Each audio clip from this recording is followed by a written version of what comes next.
So welcome everybody. This is the last of 5 classes. A good way to end running with dance movement therapy, which I think is an exciting modality. And tonight's speaker has been working for about 16 years now, right? No. More than that? 33. Wow. 16 years of the board on the board of directors of my organization. Okay. This is senior dance movement therapist at modalities, Medical Center, Department of Psychiatry in Brooklyn. Member of the adjunct faculty in the Department of Dance and Dance Education at NYU and the Bartlett's Dance Center. Just right, 16 years. Yeah, 16 okay. years on the board of directors of the American Dance Therapy Association and associate chair of the International Panel. She trains and supervises students in the U.S. and abroad, making private practice, specializing in developmentally delayed adults. And her writing is featured most recently in a published book, The Art and Science of Dance Movement Therapy, Lifeless Dance, and also is contributed to the journal, American Journal of Dance Therapy. So let's Thank you, John. Appreciate that. I want to thank Louise for inviting me. Thank you, Louise, very much. And actually, since this is about dance therapy, I'm going to ask everyone to get up. So I always start any workshop with movement because that is kind of the mode. So it's great to come a little bit closer. Okay. Yes. You can take your shoes off. Okay. No? Okay. Hi, I'm a dance movement therapist. I've been a dance movement therapist. I'm in my 33rd year at work. And I'll talk a little bit more about working in the specific work that I do. But I always welcome people with the dance. And I also welcome people just to take a deep breath. Okay. And I just ask, why do we take a deep breath? To connect us to this moment. Connect us to the moment. What else? Relax. To relax. Okay. What else? Cleanse. Grounded. Okay. To cleanse. What else? Center. To center ourselves. Right. What else? More energy. More energy. Yeah. Start to feel our bodies. Start to feel our bodies. Correct. Okay. Anything else? Why we breathe? Increases parasympathetic nervous system. Say that again. Increases parasympathetic nervous system. Okay. All right. These are very, very advanced answers. Actually, the reason why I ask people to breathe, let's come a little bit closer, and actually we're being filmed, so we just want to get some space, is because everyone can do it. So when you think about kind of establishing a ground, a center for people, everyone can breathe. So right away we are all the same. And it doesn't really set up any kind of hierarchy or judgmental because we can all just breathe together. Okay, so let's just try that again. Take a breath. And for all of the other reasons that you said, that's why we breathe. I'm going to start with some music. And that's, the old boombox will work. Oh, wrong song. Hold on a second. Let's go back. Let's go back. Oh, hold on a second. You know, because I brought my nifty iPod, but it's not working here today. Okay, here we go. Do you want me to hand that for you? No. It's a very dusty old machine. Okay. I'm going to speak. Okay. Let's take a nice breath again. And I'm going to come on this side, between the gentlemen. It's a simple question. Do you want to dance? Come on a little closer. Just going to take a breath together again.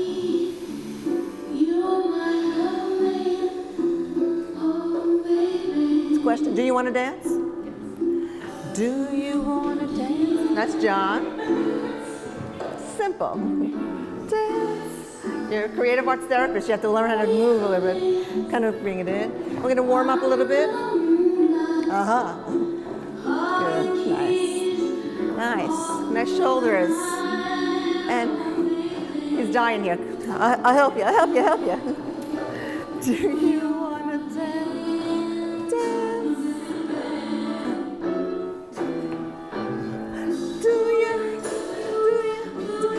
Say hello. I know you've been together all dance. Just say hello? Hold on. Do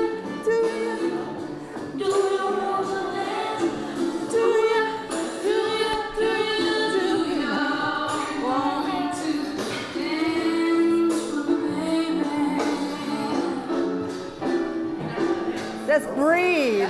Ah. You tell him. Ah. Let's try it all together. Ready? Ah. Ah. Do you want? Hold her hand.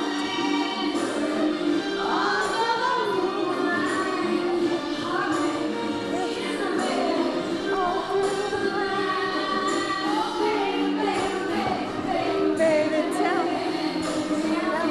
Do you want to dance? Oh, do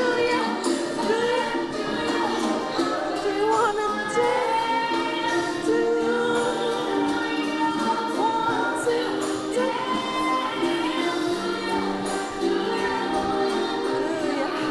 Now hold on. Hold on.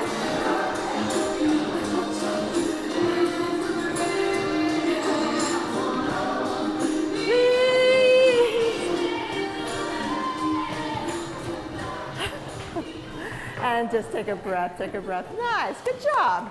Okay. And that might have been painful for some. Very nice. Okay, so take a breath again. What just changed in your body? Your heart is doing what? It's beating faster, yes. What else? Feeling looser. Okay, what else happening to the breath? I felt better. I felt Happier. happier. Okay. What else? Release, yes. What else? Energetic, yeah. What else? Silly. Silly's okay. Because what happens with the face when you feel silly? You're smiling. Everyone's affect changed, even from what are we doing here to, okay, I can try this. Simple movements, in and out of the circle, breathing. I don't think anything was extremely difficult to do, but you all did it so beautifully, and you all did it on your own. It was very little of it was led by the leader. Okay, so sit down, you're good. We will be dancing again.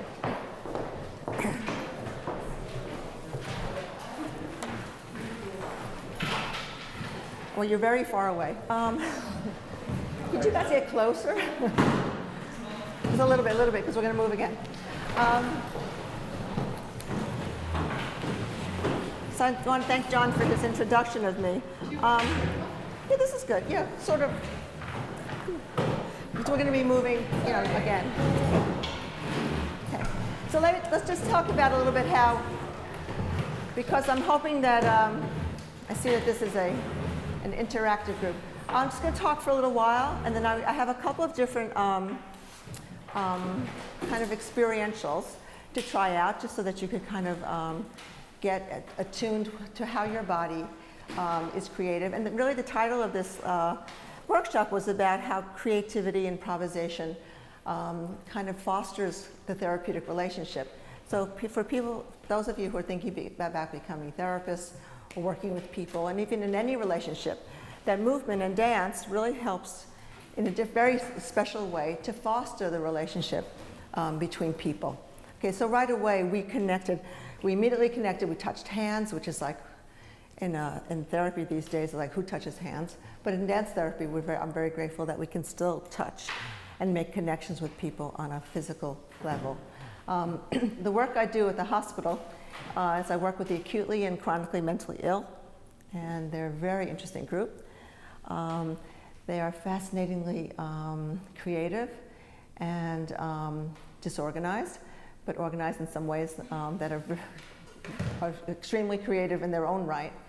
I work with people who don't speak English. I work with people who are from Russia and from Italy and from Latin America, from Mexico, from China. I have a very large Asian population now. So a lot of the work I do is nonverbal. And that's really what we're going to do a little bit more today, is that what happens in the nonverbal experience that's very specific to dance therapy, and how does that nonverbal relationship get built. So let's start with that idea just briefly about creativity. You're all in the new school. I would imagine all of you are creative artists in some way, writers and musicians and artists. So why do we need creativity in our lives? It helps establish a self-other sort of understanding and concept. Okay. What else? What does creativity do? It sort of lets us express our emotions in a more tangible, physical, getting them out in a way where you can see them or touch them. Okay. What else does creativity do? Helps establish our theory of mind. Helps establish our own theory of mind. Okay. Okay. Also gives us a different way of being. Okay. It makes things more fun. Say it again? It makes things more fun. More fun. Okay. I think it also just progresses. I mean, it's like a personal progress, but it's also progress as kind of a society. Like without creativity, we wouldn't keep evolving. Right. Creativity creates things. It helps us transcend the traditional, the normal, everyday thing that happens in the world. It helps us make changes in our lives and adapt to change. People who are creative adapt to change. What kind of changes happen in our lives as we grow? What kind of changes do we have to face? Death. Death. What else? Change. Just change, transformation. What else? Oh, we got careers or Careers changing, right? children growing up. Children grow. Children are born. Children grow. Children leave. Those are all changes. Huh? People coming in and out of your life. Right, right. Hormonal changes. Hormonal changes. Hormone changes, yes, the biological changes that happen. These are all changes that, as a creative person, can really look at change as a way that's interesting and it's new and it has some potential for change, for growth. When I work with my psych patients, I talk about making something from nothing. And you think about in terms of life that creativity is making something from nothing. It's looking at something that could be mundane and everyday and then changing that into some kind of creative experience. So even a small gesture can become a creative experience. And we'll play around a little bit with that when we put some more music on. So think about the idea of gesture and image as kind of moments to focus on that. If you change them or if you transform them in some way, they can give you more information about the world. Dance is creative. Where does dance therapy come from? Not a trick question. Dance. And dance is a performing art. So the sense of performing as a dancer or seeing an aesthetic experience in dance is what dance therapy is based on, is by seeing the moving body experiencing change, okay? And in dance, it's the change through space, it's the change in the rhythm, it's change in, again, the biology, how your physical experience changes as you dance. You saw just before our heart rates changed. I'm sweating because I'm talking. Our blood pressure shifts when we move, so some things are happening biologically, things are happening emotionally. You mentioned how, any creativity helps us get in touch with our emotions and what's going on the inside. I think also when you think about any creative arts therapy, people become comfortable with change because in music and art and dance and poetry and any of the other fields of creative arts therapy, people are exposed to things that have new meaning. As you do it, they have new meaning. So if we just take, if you just take your hands for a second, okay, and just kind of use an open palm, okay, very simple, okay, and then close them. Now, if you think about all the potential from just this gesture, just think about it for a moment. Open palm, closed palm. Open and closed. So just keep them open for a second. What's happening here? Let's use our imagination. Open palm. What's the potential of the open palm? Walk. To receive. To receive, okay. To offer. To offer. To create. To create. To allow. To allow, yeah. Hold. To hold. To be vulnerable. To be vulnerable. To release. To release. To lift. To lift. To weigh. To weigh. Okay. Anything else? Attach. Yeah. You can attach. Attach. Yeah. What about here? Just change the gesture. Change it. What's the difference? Holding. Holding. Detach. Detach. Okay. Attach, detach. Closed. Closed. Protect. Protect. Fight. To fight. Guarded. Guarded. I think close could also be attached too, because if you're like Okay. holding something, yeah. If you're holding something. Yeah. Or holding onto yourself. Yeah. Uh-huh. Okay. What else? Fight. To fight. Feel afraid. Stand up. Afraid. Mm-hmm. Okay. What if you did that? Huh?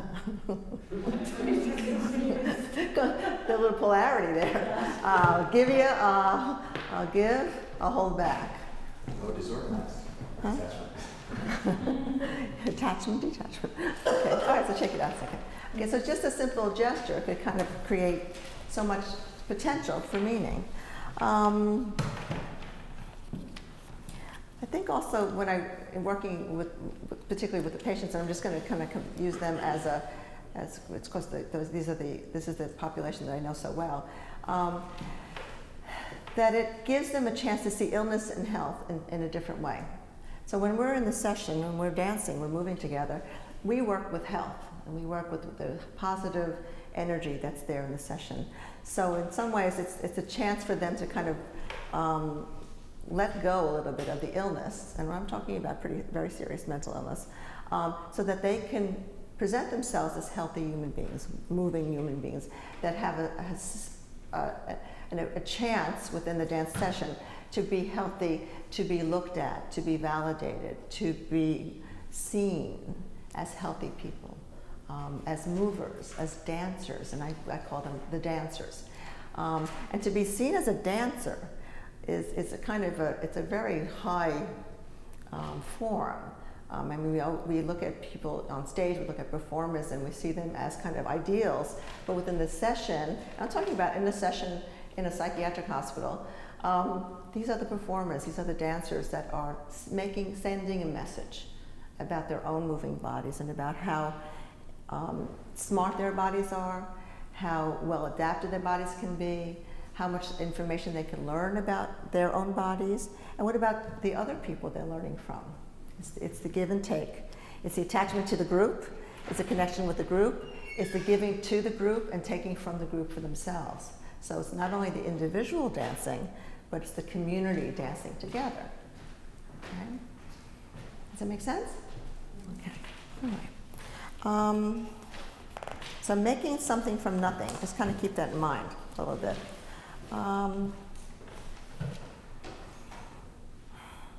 In dance, we make changes in the body in different ways. We use changes in level, okay?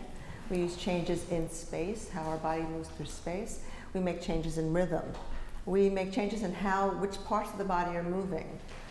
It could be lower body, it could be upper body, it could be the whole body as one unit moving. It can just be gestural, depending on how the group is moving.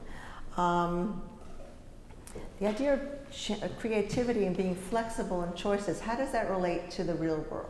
So we're in the session, we're being flexible, we're being connected to each other. How does that relate to the real world outside the hospital? Relationships with family members, friends, How so? colleagues. It's about like the give and take with people that you know or interact with. Mm-hmm. So you're not being totally selfish, but you're also not being totally selfless. It's about relationship, compromise. So thinking about that give and take. So in the session, you can give something, you could take something from the session. You could also learn how to take turns. You can learn how to delay gratification. You can learn how to accommodate other people. The way we accommodate each other in this space, you have to learn how to accommodate your own personal space, your own body, how your body moves, and working with someone else and working with other people in this space.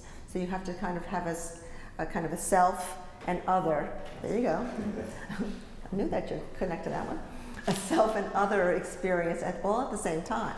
And it's pretty remarkable how the group in movement will really be able to kind of establish that sense of personal identity, individualized sense of self, and then self as related to others. It's quite remarkable to see people, even in a facility where they're having so much trouble focusing on the here and now and focusing on what's happening in the world, and kind of not being internally preoccupied or having a psychotic process at the same time. Focus on other people. And we focus on other people which way? What am I doing now? How am I focusing on everyone? Eye contact, attention, gesturing. I'm trying to kind of scan the room a little bit. In the same way, you would ask patients as they're moving, touch the person next to you, move with that person, move across the room, make connections, make dyads. What if there's the person who's not comfortable with being touched or touching others? Most people in the hospital want to be touched.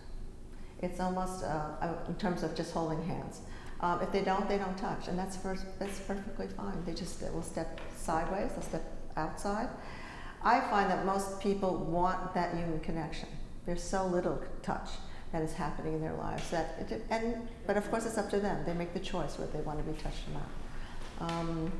If they're not comfortable, they can just, of course, be part of the session as well. I had a gentleman today, and it's actually a good example. We did the entire session. It was a very large group of about 12 patients, and one gentleman, young guy, who was kind of belligerent, a little angry. He didn't like a lot of the things that were happening. But at the end, someone said, we put our hands in the middle. And he put his hand and he put his pinky. And I said, okay. I said, is that what you can do? He said, that's all I'm going to give you. I said, okay, that's all right. But everyone else had their hand in. And then we put our hand down, we put it in again, and he looked, he said, I can give you more now. So he put his whole hand in. So it was the idea, he wasn't comfortable at the beginning. He wanted just to do that. But when he saw that everyone was safe, that everyone took the risk to connect, he was okay with that. So it was a nice transition for him. Only because these are very fresh concepts for me. Mm-hmm. The difference between, at least there's just one definitional difference between feeling something and having an emotion of something in the way that it's being operationalized in the lab. I mean, is that emotions are actions in the body, so every emotion is accompanied by some physical action, and feelings are the thought of, like, I feel angry. But it doesn't mean that I have the emotion of anger until I take action as well. Because you mentioned emotional expression, and so I was curious if people can learn to do emotional regulation, if they can, by experiencing what actions are coupled, or what is the drive behind anger is right concept. So with this, what comes first? I don't know. I guess it could go both ways. And I think what I would do is encourage people to do both ways. Most people come to my sessions, let's say in the hospital, they're depressed, they're angry, they're hostile, they're irritable, they're sad, they're worried, they're anxious. There's all sorts of emotions happening there. Within the session, we either address those emotions or we just go right to the place of comfort. Someone said joy before, happiness. They felt better moving. That the whole endorphin level, the whole hormonal, everything changes as you're moving. So some of those kind of more negative or more disturbing feelings can kind of subside a little bit for the session, and then more positive things, connectivity, emotional release, laughter, silliness, being playful. And these are adults being playful. All those kinds of things will come up. And then we could address those things just as positive experiences in the session. Okay. Within the session, we're looking at movement. We're looking at people's repertoire of movement. And where does the movement come from? Memory. Could come from memory, okay. What else? Seeing someone else, right. Okay, we're talking about mirror. In dance therapy, one of the concepts is called mirroring. So we're watching someone move, and we're moving with them, we're kind of following them. And wonderfully, science has really supported this with mirror neurons, the new science, sort of new old science of mirror neurons. When you watch someone move, you are also getting the experience of that person moving. It's quite remarkable, and dance therapists have known this forever. Just science finally caught up with us. Because we've been mirroring, we've been watching people, we've been encouraging people to follow movement and to kind of connect to people on a movement level forever. And what we call that, there's a word, we call that kinesthetic empathy. When you're feeling someone, as someone is moving, or you're sensing or getting a kind of a sixth sense or intuition, you're establishing what's called kinesthetic empathy. It's empathy on a movement level, on a body level. And as we're working in the session, and of course we're working improvisationally. Now, improvisation that's based on some dance movement. I was a trained dancer, I was a dance teacher, and I'd done everything from tap dancing to ballet to modern to Afro-Caribbean. I was a gymnast, I was a ski instructor, so I had like a lot of dance stuff and movement stuff in my background. So I pull up everything. And that improvisation and that kind of use of, spontaneous movement is something that the dance session is based on. Okay, so we're going to do a little experiment. We're doing a little experiential. It's very simple. And actually, I printed out with me. Okay. And this is something you're going to do on your own. Okay. And we're just going to start working from a word, an image, an idea, a feeling state. And we're just going to pass these around. We'll pass some of these this way. And it's just a kind of a three-part. And I just very simply just want you to write down. You could write something, you could draw something, just a word or two. Okay, and then I'll tell you where we're going to go from that. Okay.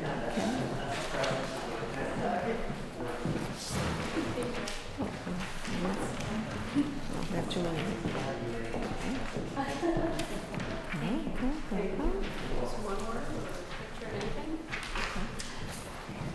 People whispering. Okay. It could be one word, one idea, one feeling. Like it could be a stick figure. It could be anything. It could be an image. Okay, and just to go, and it's kind of a past, present, future. I was, or I have been. I am now, and I will be. And if you think about the construct of therapy, most people go to therapy for what? What is the whole construct of therapy? Feel better? Feel better, what else? To resolve some sort of issue? To resolve, what else? To change. To change. It's really about change. You go in because you want to change something in your life. Something's not working. And you want to make a change. You want to do something different. It doesn't matter. You don't know if it's going to be better or worse, but it's going to be different. Okay? All right. So just. Whether you go or not, this is true. Depends on what kind of therapy goes in. So just, if you can, just take 2 seconds, just a minute to write down. I was, I am now, I will be. Okay, so it's kind of like doing a little reflection about where you were. And it could be I was yesterday, or I was a year ago, or 10 years ago. I am now. Like, where are you now at this moment? And where do you want to be? I will be.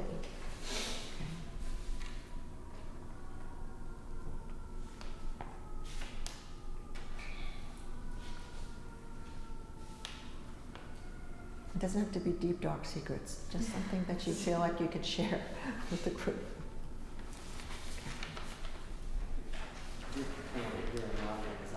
Yeah. Mm-hmm. That would only be one word. It could be one word, it could be 10 words, it could be a sentence, it could be a paragraph, it could be a treatise on my life. Whatever, but just keep it simple for now. Okay.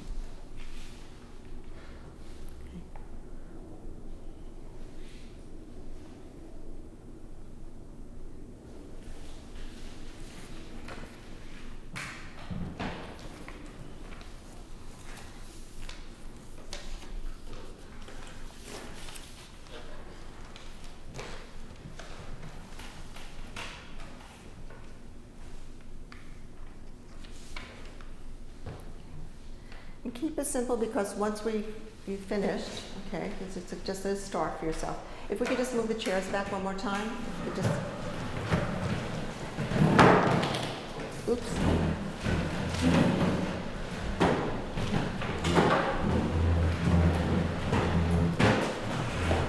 And since you're all creative people and you're ready to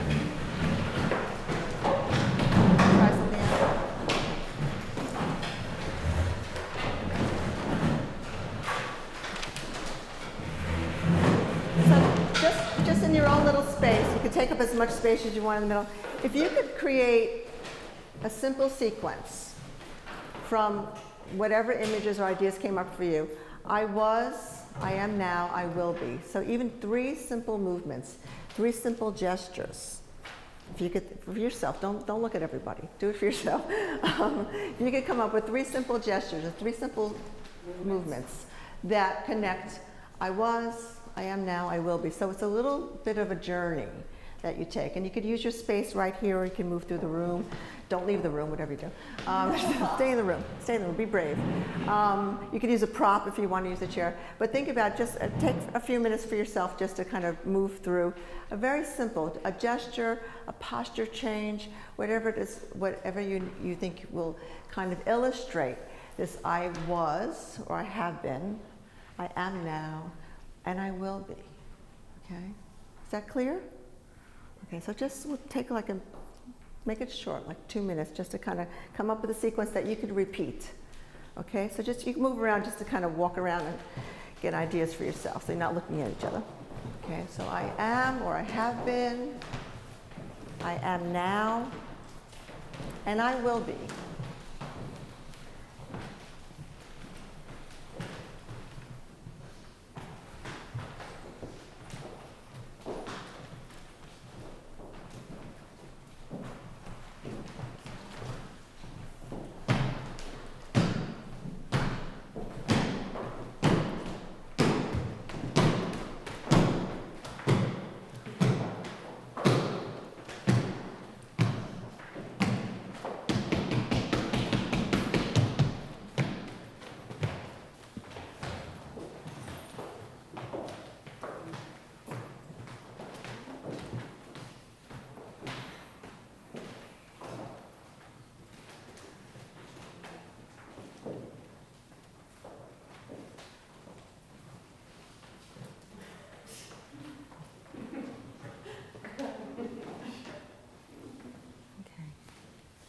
And just when you think you have it, your little sequence, just stand still. Stand still. Okay. Phew, that was very good, actually. Usually people are like, oh. Okay. Can you start? Can you share that with us? You could either say the word, you don't have to say the word, you could just do your sequence, and we're just going to witness it. Now, witnessing in dance therapy is very important. When I do the sessions in the hospital, not only do the people who are participating are there, but the doctors are there, the nurses are there, because I work in a very public area of the hospital. So sometimes patients are just sitting and watching. Sometimes their relatives are sitting and watching. Sometimes the nurse is watching. Sometimes the mental health worker is there. So we have a very public forum of dance therapy. And I kind of like it because it kind of took dance therapy out of the closet. Because we used to be in a closed off room and nobody saw what we were doing, which was nice in some ways because it was private and very, sacred in terms of this space. But it also kept people from seeing what was happening. And it didn't really invite as many people as you would have liked to come to the session. So the witnesses, the passive participants, the people who are watching and acknowledging what we do are very important because they give what? What do you think they give? Validation. What else? Encouragement. Yes. What else? Witness. They observe it. Their energy is there as well. Okay, and their response is there as well. And it's really quite wonderful to see how people respond to what we are doing in the session. And that gives incredible validation and sense of self-worth and kind of authority to what is happening in the circle in this session. Also because dance is a performing art. So in some ways we're performing, we're creating something, this wonderful improvisational piece that is being witnessed by other people. And if it happened in a closed off room, people wouldn't be able to see it. Does it make them feel more self-conscious though? Not at all. Oh, good. No, it might make you feel more self-conscious, but not them, not them. Would you mind sharing? Would you mind sharing yours?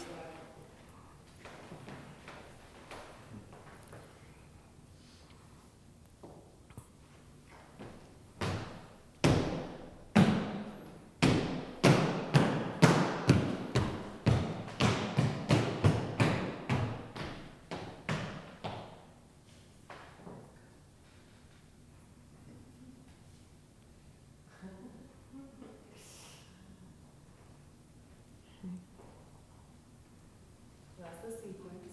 Okay. Repeat again. Okay. Legs to the floor, stomping. Okay. Could you guess? Well, ask the audience. Ask them. Guess what I want. Okay, do your first posture. Now this is interesting. Here we go, improvisationally. She's on the floor. She's changing her level. Okay, and she's what? What's the sense when you see her there? Child's pose. Yeah. Child's pose. Okay, she's doing her yoga pose. Child's pose. What? Down. She's underneath, Down. Well, she's the only one who really knows what it is. We can make all sorts of guesses, but she's the only one. You're Okay. close to what it was, and I was quiet. You were quiet. Okay. Quiet. Uh-huh. Child's pose. Quiet. Mm-hmm. Quiet. Mm-hmm. So the second one? Loud. Go ahead. Do your loud again. She was kind of stunned, and we could actually do it with her just kind of angry, standing up. Okay. No longer quiet. No longer quiet. Okay. Angry. Calm. Peace. Grounded. Happy, grounded. Mm-hmm. Yeah. And involved. Yeah, if you just check that gesture, let's do that gesture with, can you do that with us? Okay, this is I will be, yes? Mm-hmm. What is this like when you do it? Reaching for the sky. Yes, you are reaching, you are just like, I'm ready to, like a rocket, take off. Yeah, and kind of reaching. Let's try that one again, it's actually really nice. Okay, so if you think about the transition from going to this kind of closed here, quietly, to this sense of, impactive movement, stomping, to this, and that was a lovely lift up, and here. Wow. And what for you, when you do this, when you're doing this, what does it feel like? When you take this lift up to here, what is it like? Completion. Completion, okay. What else? I feel like I can just keep on going up forever. Like I grew up. Keep going up forever, keep growing. Isn't it a wonderful image for the future? To keep growing, to keep on going. Yeah, yeah. Feels good? And it feels good to stretch too. Okay. Well, actually that's great because it does lift it opens up the shoulders, yeah. Anybody else, what it feels like? Okay, great. Good job. Okay, we could. Okay. Simple statements, simple images. Anyway, who else can try it? It's really important to kind of get some feedback. Get some. You guys want to try? Go ahead.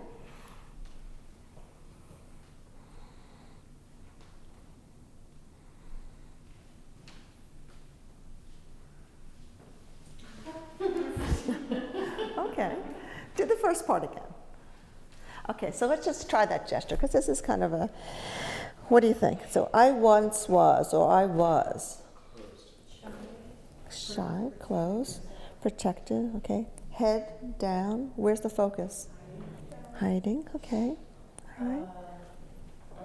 Something like stuck here in the heart, like Compacted, scared, alone, okay. Anxious, yeah. Okay. You got that one. Okay. Anxious. Okay. Bingo. Okay. And, okay. So this is okay. Freedom. What else? Kind of loose. At ease. Okay. Relax. Okay. And what was the last thing? Try it. What is she doing here? Free. Free? Okay, what else? There's only like, there are no ties or anything. No ties, no tie down. You can go in any direction here. Okay. I had the sense of taking it all in. Like I want to take it all in. I want to take all of it. And happy. Okay, nice. Good, good, nice. Not bad. Let's try another one.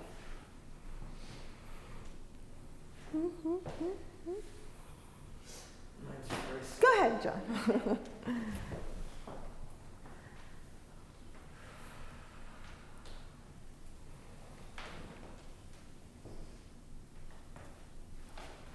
All at once. Okay. Okay. Let's try it again. Let's do it. Let's see if we can do it with John. Okay, go ahead.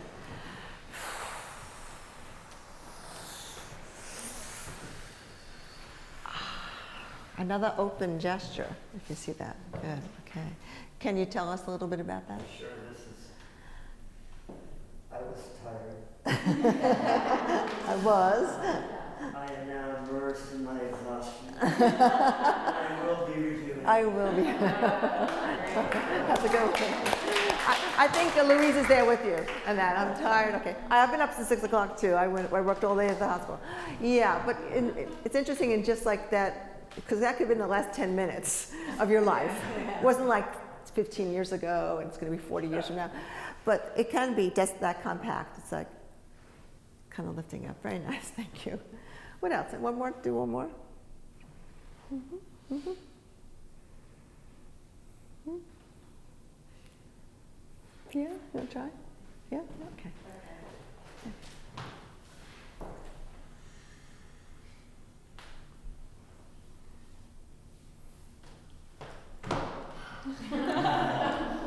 Okay, maybe we got to practice that one. Okay, give us the first thing.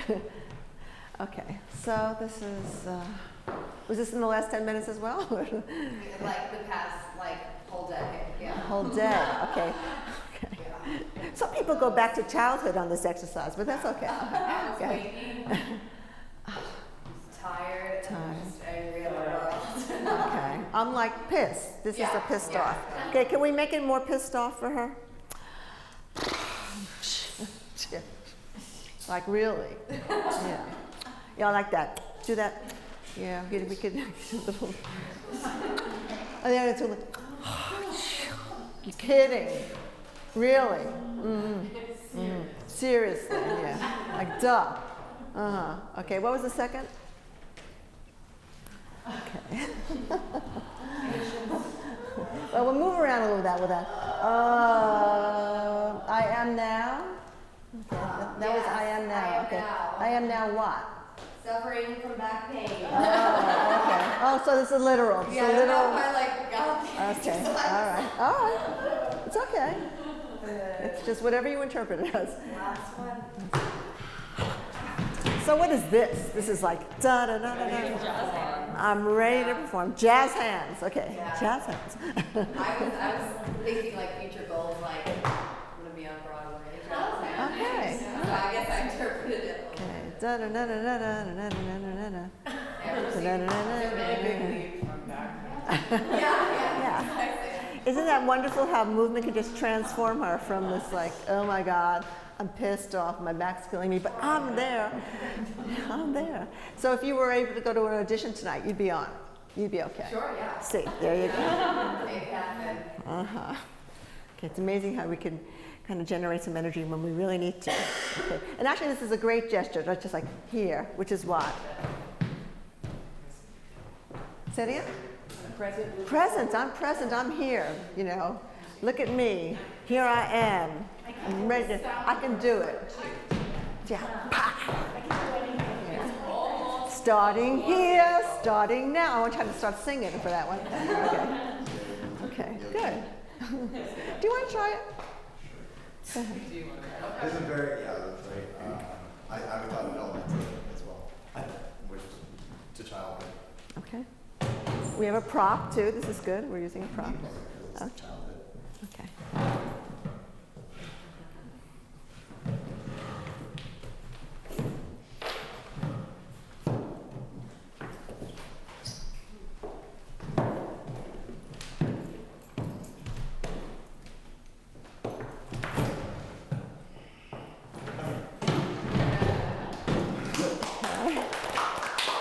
Okay.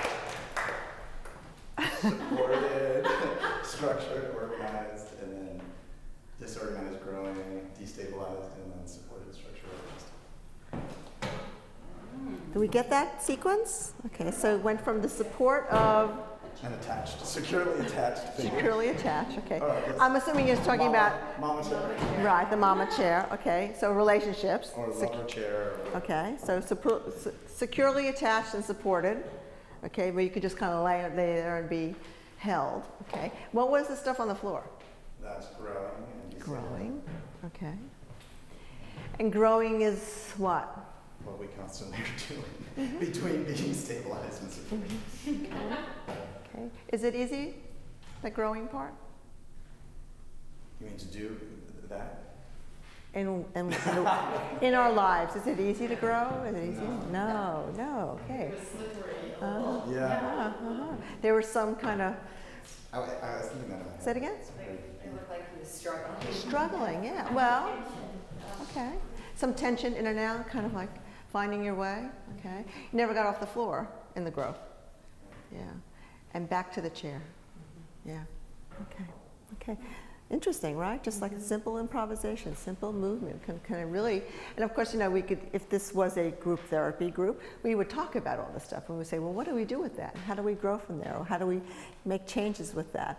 Or how can you support me in making another change in my life? What was the last support? What was the last? I was thinking more like a growth, stabilization, growth, the life. The Okay. life. Which it is. Okay. We want to do one more? We're good?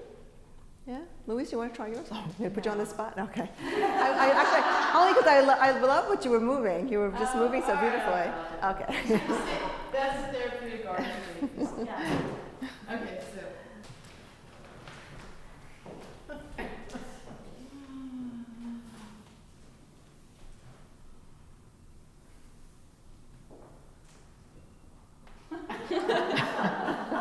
There has to be a sound to that, don't you think? There should be like a vocal. Can you vocalize that?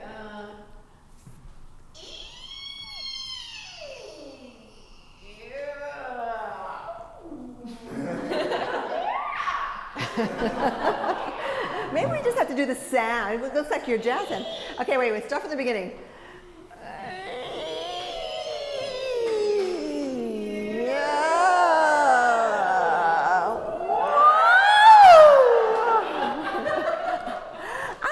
What that last one was. No, that sounded wonderful. Like, I don't know where to go. Like, what is this? I felt like pulled in yes. two directions, Okay. and it was too much. I just was being pulled out of my center. And then return. And I try to find Find it. again, and I felt good, and then I could come from my center and feel whole. Let's all try that one, because that one feels good to me too. Okay, so That's a very modest thing too. that's a growth thing as well. Okay, so you're being pulled in two directions. So come on, think about for your long, like what are the two directions you're being pulled in? Just say them. Huh? Mother, father. Okay, we're doing little family dynamics here. Work, play. What else? Responsibility, freedom. What else? Family job. Family, job, yeah. Sleep or work. Sleep or work. Truth or lie? Truth or lie. What else? East Coast or West Coast? East Coast, West Coast, yeah, sure. Upper, male or female. Up or down, in or out. Dark or light. Dark or light. What else? Close or open. Close or open. Yeah, got that. Acceptance. These are all for their Acceptance. Acceptance or change. A change. Acceptance, rejection. Acceptance. What else? She's got a really nice to go all the way. Save money or Save money, spend money. money. Spend the money. Save the money. Spend travel, stay put. New clothes. Vintage. City, country. City, country. I know that's for you. Definitely city, country. Good. Work, not work. Say it again. Standardized treatment. Improvisation. Medication, no medication. Sleep or party. Okay, good. Now shake it out a second. Okay, imagine how your body can just kind of find this kind of polarity. We work very much in polarities in dance therapy. The second part of that, Louise, I'm going to use you, was kind of like pull together and kind of like try to find what else? Try to come back to what? Back to the ground. Back to, in fact, actually, take it from here. Let's take the whole gesture from here to here, pull it in. Good. Feel the difference in the body. Okay, now does this feel centered? Does it feel with the breath connected? What else? Safe? Together? What else? One piece. It's kind of solid. Okay. Yeah. Okay. Reclaiming agency. Reclaiming agency. Yeah, that's good. Okay. It's also a boundary. Think if you just from here, like the boundaries are so open. Anyone could get in, and you could take you right. There's so many people after me doing things, wanting things from me. That's like crucifixion. Yeah. You're like totally Vulnerable. Kind of. Well, we said being pulled in both directions, so there's an incredible vulnerability here. Pulling here like this keeps you kind of compact. What else? Safe, kind of protected. There's a lot of stuff. There's a lot of strength going on here. Good. Okay, and the last one was.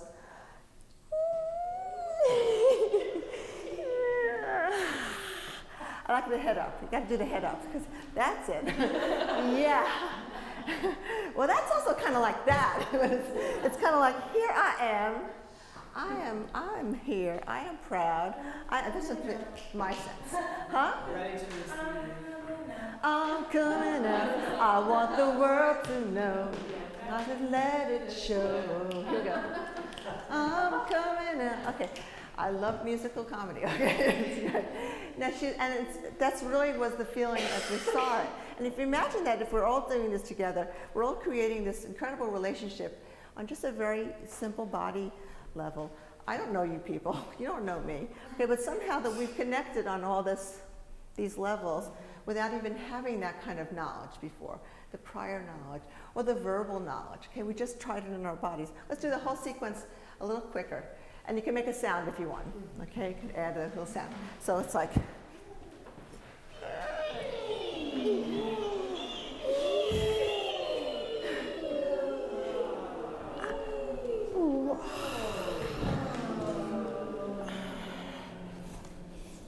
Yeah.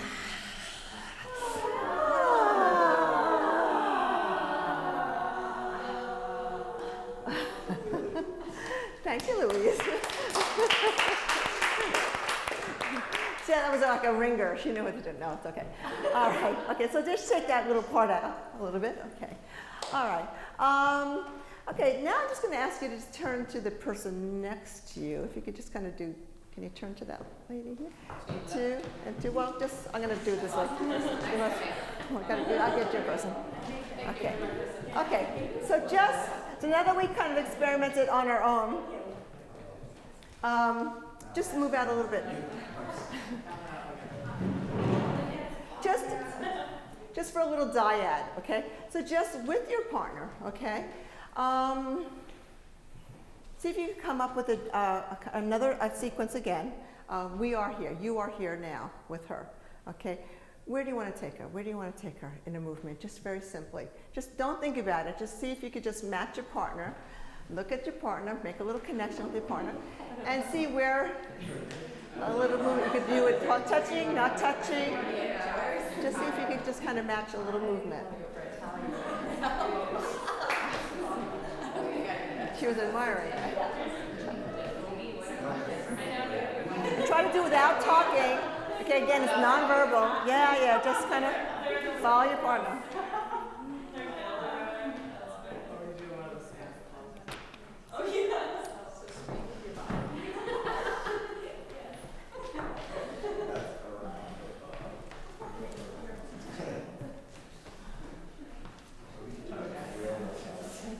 And try to be in your bodies and not in your mouths.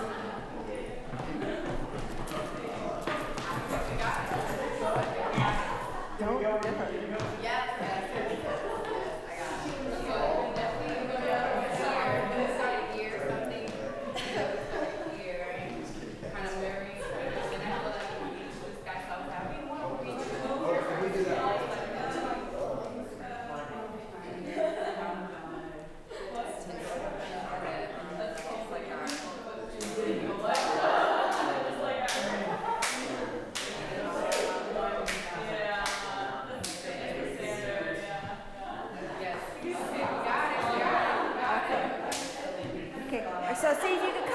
just a quick little sequence again with your partner.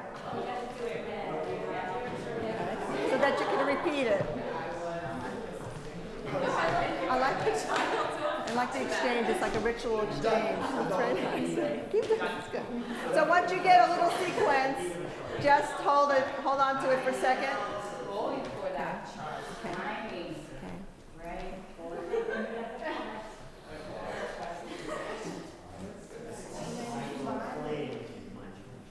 Yes. There we go.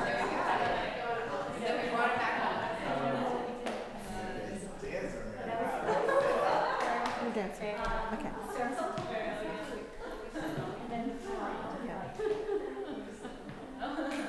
I like the level challenge. It's very nice on the floor. Okay. This partner doesn't want to stop. That's okay.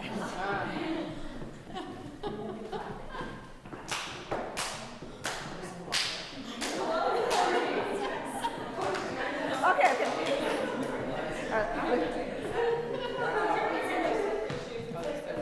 I know. Well, then another playing. That's okay. Okay. So now, see how when people start to move, they don't want to stop. Very nice at 9 o'clock at night. It's beautiful. Okay. All right, come back together 1 second. We could do this for hours. This is great. Okay. Okay. So hold on a second. So have you ever danced with these people before? Each other? Okay. So what happens immediately? Yeah. You're a dancer. You dance. Everybody dances. You're a dancer. You're a dancer. It is. Okay. Put it down on. Put it down. Everyone's a dancer. Everyone has the potential in their bodies to be a dancer, to have a sense of creativity, to use an improvisation, to be spontaneous in their movement. Especially if you're artists, if you're people who, you're in the new school. So I know that you're here for a reason. That you can embrace difference and embrace, other stuff in the world. That you're not, following a simple path. You're all on a very exciting and very different path, and that's wonderful because we need people like you in the world. We definitely do. So let's look at this little couple here very quickly. And this is part of it, this ritual.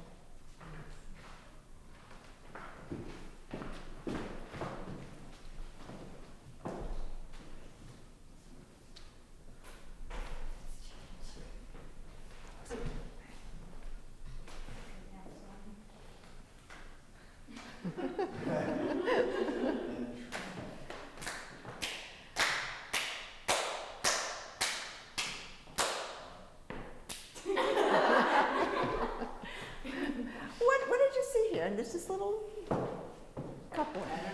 Energy. What else? Look at the two of them right now. What do they seem? Connected, yeah. Huh? I didn't hear you. Connected. Okay, what else? Well, what's happening in their faces? Happy, smile. They kind of, I saw you were wearing the necklace, Right. and she admired the necklace. Right. And you gave her the necklace. Talk about giving and receiving, just a simple gesture. The ritual of handing something over that belongs to you. Wow, that's very profound, actually. How did you feel getting that? Happy. Happy, yeah, you can tell. Yeah, and then just the playfulness, kind of the little playfulness and the tapping of the hands and you were leading it. And you were giving little cues. Yeah. Okay, flap the wings. She made up the movement. Yeah, but you were helping. Yeah. Very connected, very synchronous. And synchrony, why is synchrony so important? Because it's related to enjoyment. It's related to enjoyment. What else? What else about synchrony? Why is that an important concept in the world? To be synchronous. To be in harmony. Harmony? No, I was saying entrainment. I don't know what that means. Synchrony. I don't know what that means. I've never heard that word. Synchrony, okay. Why synchrony feel good? Why do we watch the Rockettes and go, ooh, or synchronized swimming, ooh? We want to go from order. Order. Chaos. Going from chaos to order, to see things similar. When we see people doing the same thing as us or in the same, we feel more comfortable, we feel more ordered, we feel safer, yeah. Okay, very nice, thank you. All right, let's see, where were the ladies on the floor? Let's do the floor. I want to see the floor ladies, okay.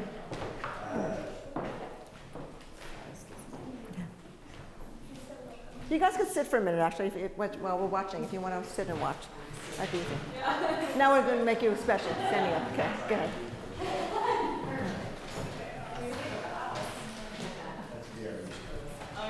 Okay.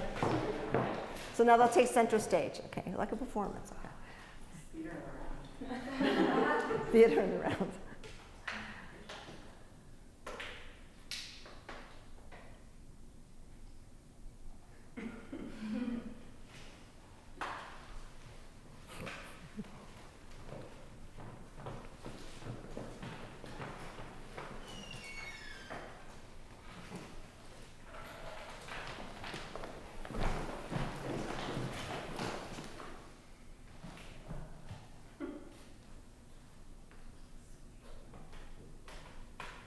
Okay. What did you notice about this group? What did you like about it? They were very mirrored. Very mirrored, very connected. Okay. It looked like they were going on a journey, like they were like introducing themselves and having a little party. Mm-hmm.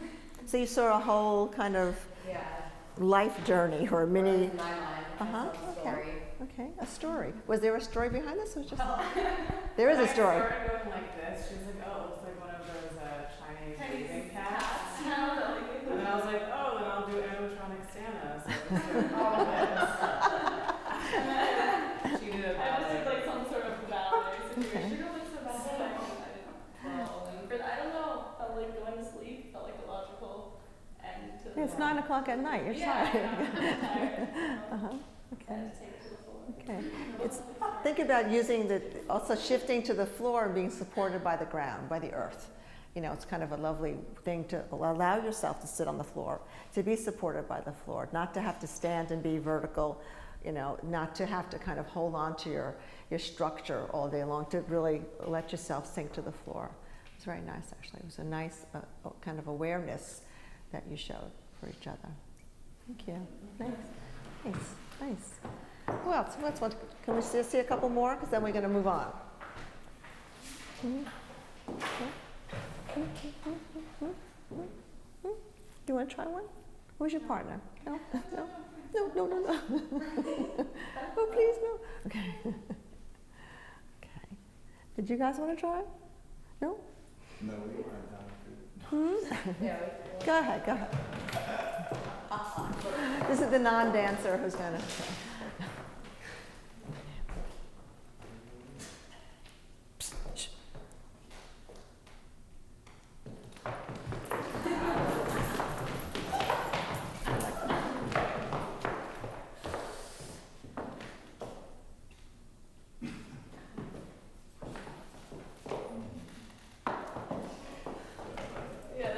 Okay.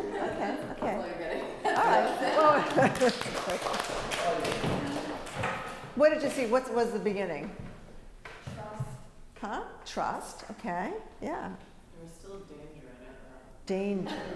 You felt a little danger. I felt like he was going to fall. Like really intense boots on. Don't have much. Well, they're rubber soles. Yeah. Did you feel safe? Yeah. Okay. Did you feel safe? Sure. Okay. You felt she was strong enough to hold you? Oh, yeah. I didn't know I was strong enough.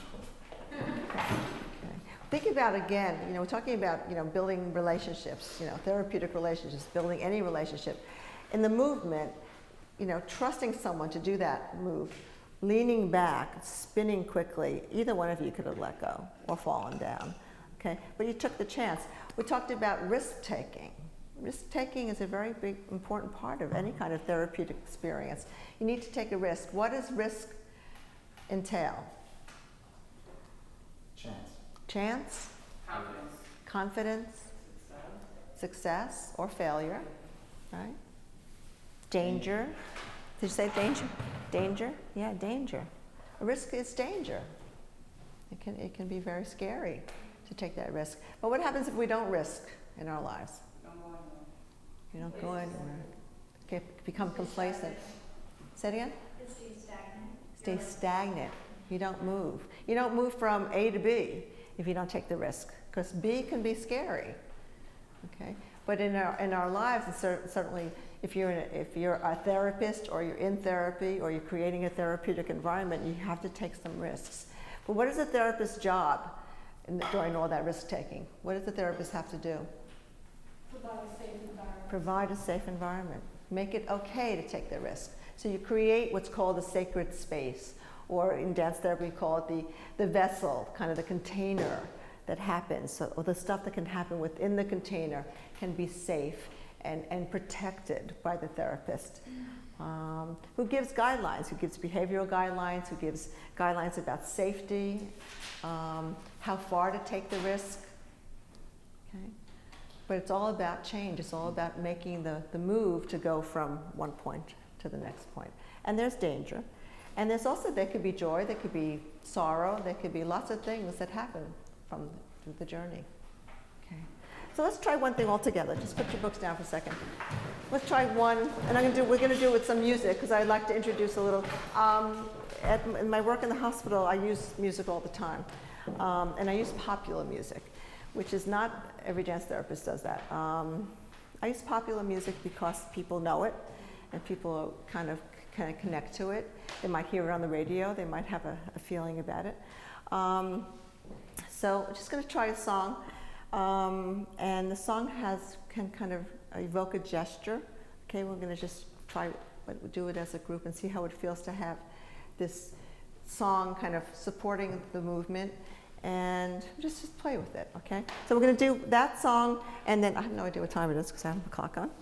Okay, and then we're going to kind of pull it into closure. So we're going to do a kind of a final song after that, and then we'll have a little chance to have some feedback or some questions, okay?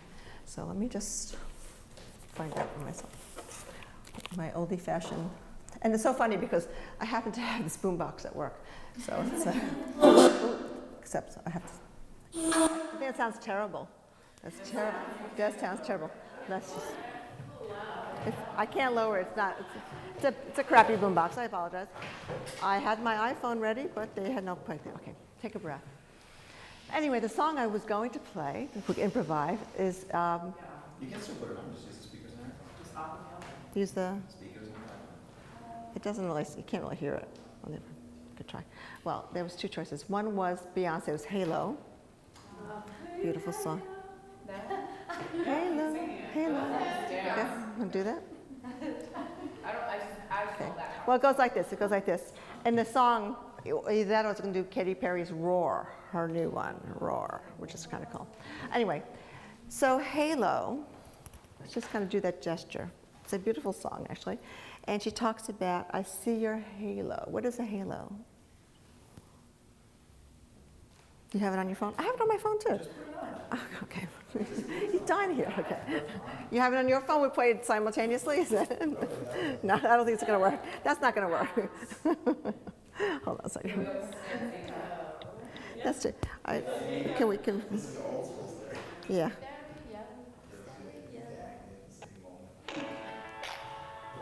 We could just all have it like this. It's too bad.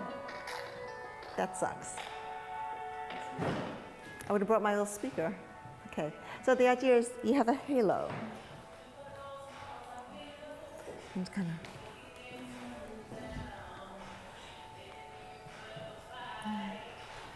So what is a halo?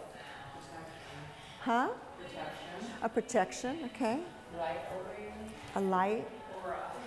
You think about symbol of good, Spiritual. spiritual. Can you sing it? Okay, so let's bring it in for a second. Touch you down. So just kind of take your own halo. Under your embrace, baby, I can see your halo. And see if you can kind of give somebody else a halo. Over your face, baby, I can see your halo. Hello. Halo, hey, I see your halo. I see your halo, halo, halo. I see your halo, halo. You have a beautiful halo. I can see you. Halo.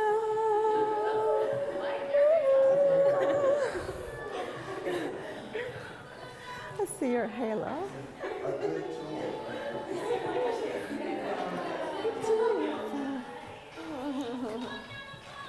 So just kind of take everyone's halo, kind of big, and just kind of embrace it.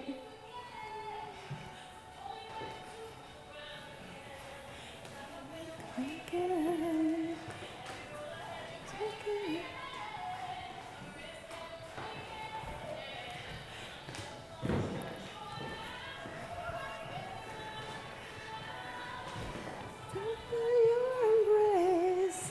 Baby, I can see your halo. Let's sing it.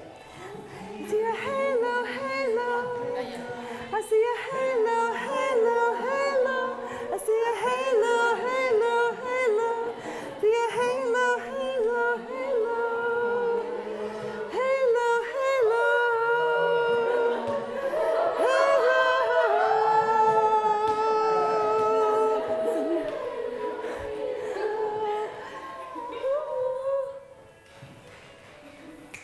Halo.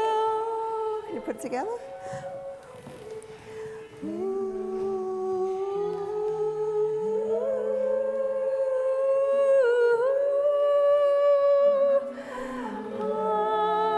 Go ahead, sing it, girl.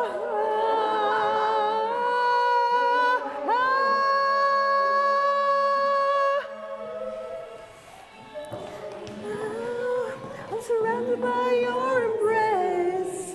Baby, I can see your halo. It's written all over His grace. So just find somebody across and just give them a halo. Halo, halo, halo. Halo, halo. Halo, halo. Ooh. I'm going to go up high for you.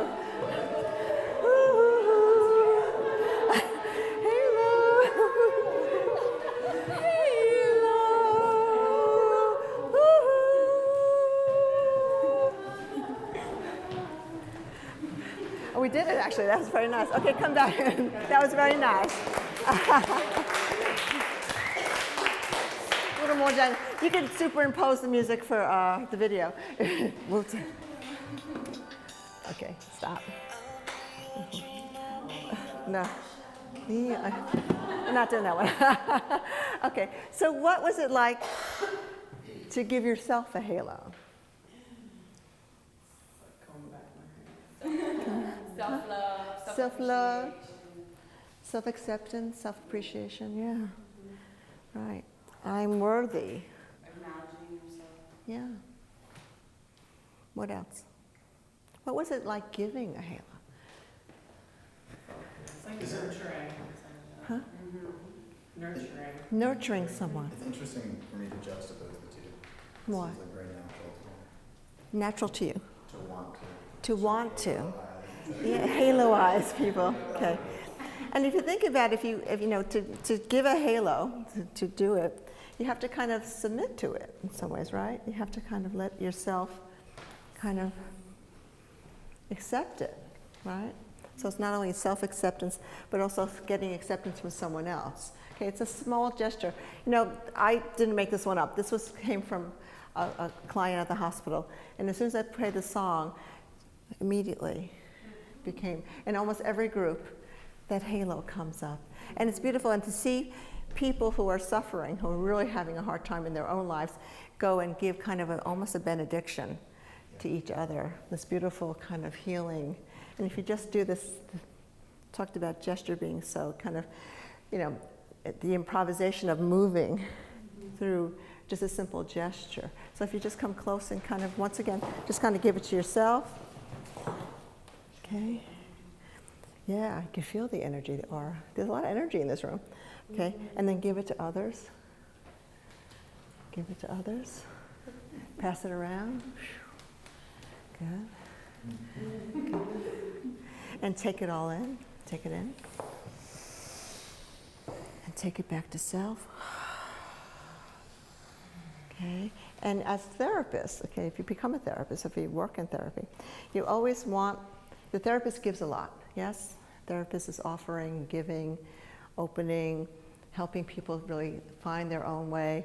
Okay, but as a therapist, and in each group that I do, I learned this from my very first supervisor, you take something, just take something for yourself. It's very important to take something for yourself and just put it away, wherever you put it. Why is it important to take something Well, for because you yourself? learn a little bit about yourself, whether it be positive or negative. Right, right. So there's a sense of learning, of finding something out. What else? Why is it important to take something? It recycles the energy for yourself so you can continue. Yes, so you don't burn out. It's really important. It's about getting acknowledgement that you've done something, so you take it back for yourself. I don't know, this metaphor just keeps coming to me because I'm thinking about entrainment. But they look at animals, and one of the animal models from entrainment is fireflies. Like when one lights up, the collective lights up at the same time, so they're able to. I have to learn that word, entrainment. Okay. Okay. To remember too, to like be a piece. To remember, yeah, to keep it with you, kind of as a memory. And it really helps, especially if you're in the healing professions and you want to be with other people, you want to connect to other people, you want to give them your energy, you want to kind of get your light, get your health, whatever you bring to the session, to them, okay, to the group, to the people that you're working with. But to take something back is really important, okay, because it keeps you healthy, keeps you fresh, keeps you supported, and it's kind of a sense of gratitude. So at the end of the session, we always say thank you, thank you, thank you, thank you, thank you, thank you, and give yourselves a hand.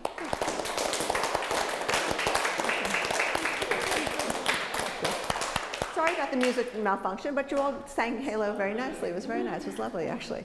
Okay, so any questions? Any? How do you, I know these artificial lines we talked about, but if someone was a drama therapist and you're a dance therapist, like where do you say, like, okay, that's my territory? I don't see it. Actually, okay, now you're dancing, so go back to drama. I do. Actually, I was trained by a psychodramatist. So I do actually do a creative dramatics group at the hospital where I work with my outpatients. I don't know that there's a real big distinction. You know, it's creativity. It's, I could sing. Well, everyone tells me I can't sing, but I sing anyway. I don't care. I sing anyway because I like to sing. I like to hear my voice. I vocalize. I emote. I think we all have connection to all the arts, and we should really use it as much as we can. You know, my body is my musical instrument. I don't know how to play anything. I can play the accordion. Just like a little girl. But You could probably play this. that little string, okay. But I think it's whatever you bring, okay? You're going to bring your humor. You're going to bring your wordsmith thing. Your wordsmithing. It's got a lot of words there. So bring it to the table. He does this lovely wordsmithing. You've heard of that, okay? It's an important thing. So bring your own energy. Any other questions about creativity or working? Anything? John, any questions? That's great. Any questions? So are there any particular groups you use this type of therapy with more than another group you would use it with? You mean the specific things we did today? Actually, this was more of like I dance all the day. I dance, that's what my job is. I'm a dance therapist. So you mentioned you were working at a place for people who have emotional... Right, psychiatric facility. So, but you could use it anywhere, it's not specifically for it. Well, dance therapists work all over the place. They work in psychiatric hospitals. More often in that kind of setting? More often in New York, at least, because we have so many psychiatric hospitals. But we work in nursing homes, we work with geriatric facilities, we work in medical dance therapy. People work in Sloan Kettering and hospitals for cancer patients. We work in school settings, trauma, eating disorder clinics. So dance therapy is really all over. My specialty is just working with the emotionally disturbed, and my private practice is working with the developmentally delayed adults. So I work with people who are in very varying levels of functioning, but they love to dance. So that's kind of another one of my specialties. I have 2 questions. In your private practice, are you working one-on-one or in groups? In groups. Yeah. And my second question is, can you talk about the talking part? I don't talk that much. You don't do it? I do too, you know. Because my groups were dance, and I really feel like the dance and the body moving is really the essence of the work, that I really trust the dance to be the message and to be the modality and to be the fundamental, experience. So that talking about dancing, to me, is kind of a little disconnect. Even though we kind of have a little cognitive experience sometimes, I'll ask a simple question. I'll ask, just a very quick response to maybe a lyric that's interesting. Like I'll say, do you feel your halo, or who has a halo in your life, or who else, who would you want to put a halo on? So those kind of connection to the family members or to other people in their lives. So that would be a very quick. But to sit down and process it, not with the patients I work with. It's actually, they speak all day long. They yak all day long to the doctors and the nurses and the psychiatrists and the psychologists. So that talking is redundant, really. And I really want the body to be the message and the movement to be the message. So in the way it's set up, do you like offer it or like hold a session like 1 or 2 times a week, and then whoever wants to join can, or? Sit down for a second, and I'll talk about it for 1 second. In the sessions that I do at the hospital, I'm part of a treatment team, so each day there's a different set of activities, the groups that happen. That we have dance therapy, we have art therapy, we actually just hiring a music therapist, we have recreation therapy. So I'm just part of the treatment team, so people will come to the session. I also work in what's called a partial hospitalization unit, which is an outpatient group. So people come for a 6-week program, and they come as outpatients. They live at home, they live in group homes, but they come in for the sessions, the dance therapy sessions. And they're open to everyone who joins. They're about 50 minutes long. They happen in the middle, usually, of the unit.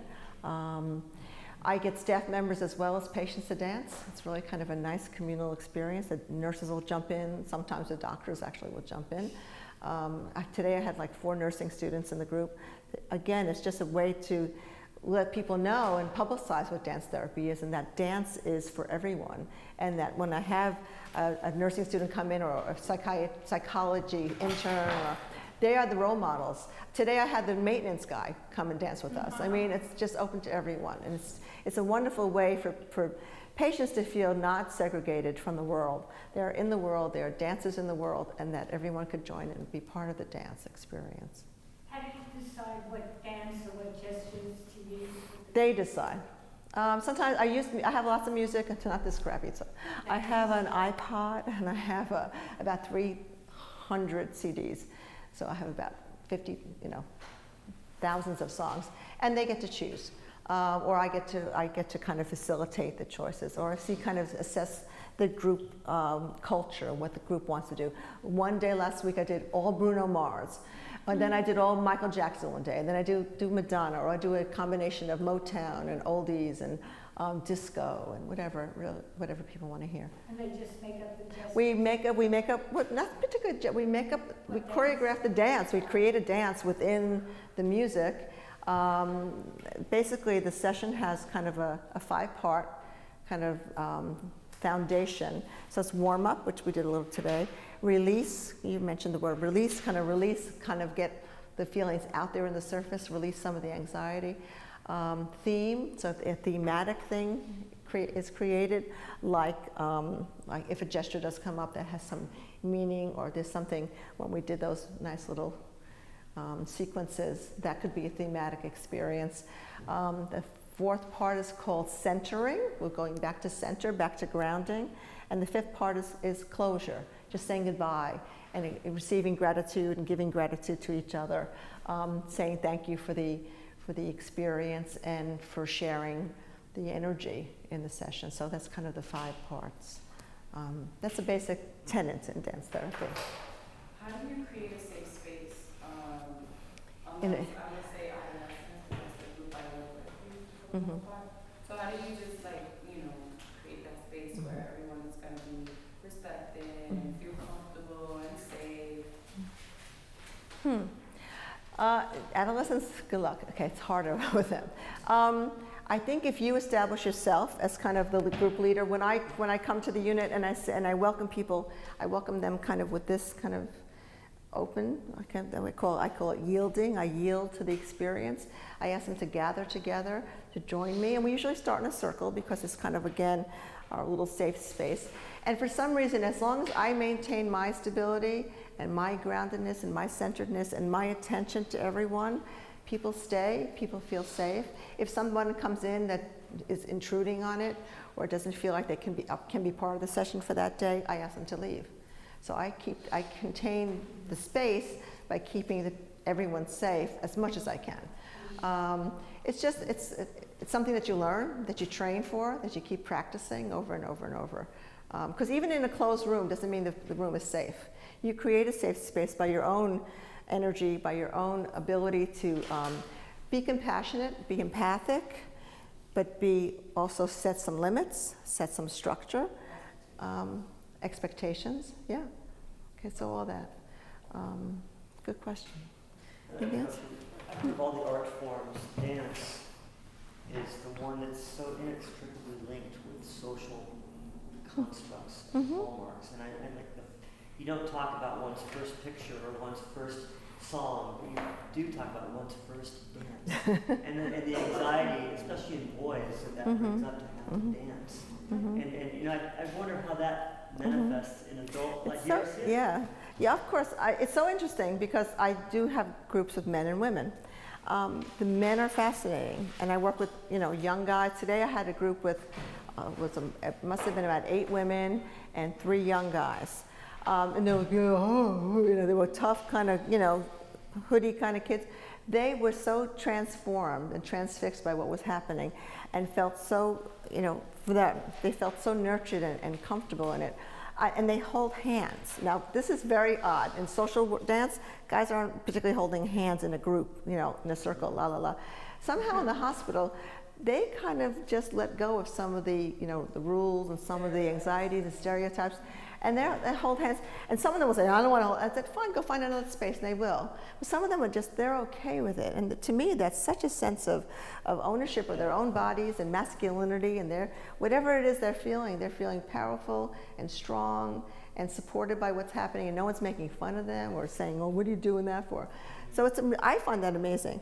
I think what happens is that many times the women will invite the men to dance, or the men will invite the women to dance. So there is a social construct. And that's okay, because in the real world, we have social constructs.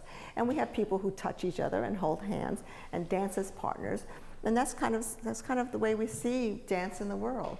And to recreate that in the hospital where people are really suffering, and mental illness is a suffering illness. Let me tell you, I am humbled by their illness every moment that I work with them. I really feel like this is the hardest thing to live with, to get through, to overcome.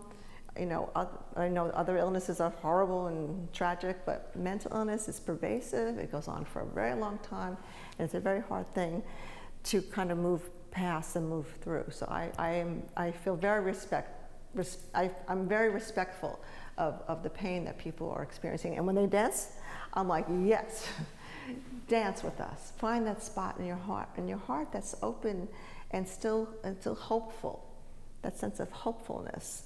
And the dance really brings that hopefulness to the surface, and it's a beautiful thing to see. And it's kept me going for 33 years to see that each day. Yeah. Hi. I got a little confused if you're saying that social constructs can be okay. Mm-hmm. Well, I just mean that dance is a social experience. Most people dance with other people. It's not usually something you do by yourself. So the idea of a community dance or communal dance, that the group works together. Or sometimes we work in pairs. We work in triplets. Or we work in lines that the group kind of follows each other in the lines, or kind of confronts each other in the lines. Sometimes we have a real, sense of like one group following the other group and then coming together and connecting. We do a little soul train sometimes. People get into the middle of the space. So that's the kind of the social constructs of dance. Does that make sense? Yeah. Okay. Yeah, I just want to add that, for example, in my culture, the man usually comes and asks the girl to dance, and then the guy also leads, you turn when he turns, you move wherever he takes you. So yeah, it's different. Oh yeah. Yes. Go. Now more than ever, I mean, really, in the past 20 years, you can go to a club and it's perfectly fine to individuate and go out to yourself and dance for yourself with yourself. And that's the kind of a liberation from these constructs, right? I think so. I think having to know the dance, or learn the dance, or do more formal dance, or do a salsa, or bachata, or merengue, or any a waltz, or a two-step, or a foxtrot. These are hard concepts. Not everybody knows those things, and you don't know these things at all. But I actually love the fact that dance has become much more individualized. Although you'll see, if you watch carefully, that people, and even clubs, are following each other. The people who are synchronizing with each other are connecting to each other, and there's a group energy that's happening that you can really see. And I'll tell you a funny story. I was on vacation. I was dancing in the club, you know, the nighttime, la la la. I was dancing with this guy from Seattle. We had just met a whole bunch of people, and he started doing this funny, like, you know what it was called, like the, what was that called? The sprinkler, and he was doing the shopping cart, and I was doing it with him. We were just kind of laughing at each other. So I said, you know, we started kind of building on this silly kind of back and forth in the middle of a disco club. I'm telling you, we all dressed up. And then at one point I said, what the hell? And I started doing the chicken dance and like this, and he's laughing, and all of a sudden he's looking behind me, because I was kind of facing this way, and he says, turn around. The whole club was doing this. And he said, how did I get them to do that? And I said, I'll tell you later what I do for a living. But the thing is, I hadn't really done anything. It's just that our energy was pervasive. It just kind of it caught. And it was really kind of silly. And these were grown adults in little disco outfits doing like the chicken dance. And it's a shopping cart and stuff. Dance is magical. It really is. And people want to, the body is kind of compelled to move. We move from the moment before we're born. The egg and the sperm come together somehow. It's not like they stand like this. That would never happen. So there's movement happening at the moment of conception, and the movement never stops. Your body is always in constant motion. Yeah, always. We should stop. Yeah, I know it's almost time to stop. But thanks for the great questions, though. Appreciate it. Yeah. Yeah. Thank you. You're welcome. You're welcome. Thank you. Nice job. Okay, I'll take my crappy CD home with me. Sorry about the music, but you know what? It was okay. It's called improvisation. See if things don't work, just change something else. Okay. John, can I just make an announcement? If any of you are new to creative arts therapy in this room. Oh, wow. So you probably know that we have a certificate program here.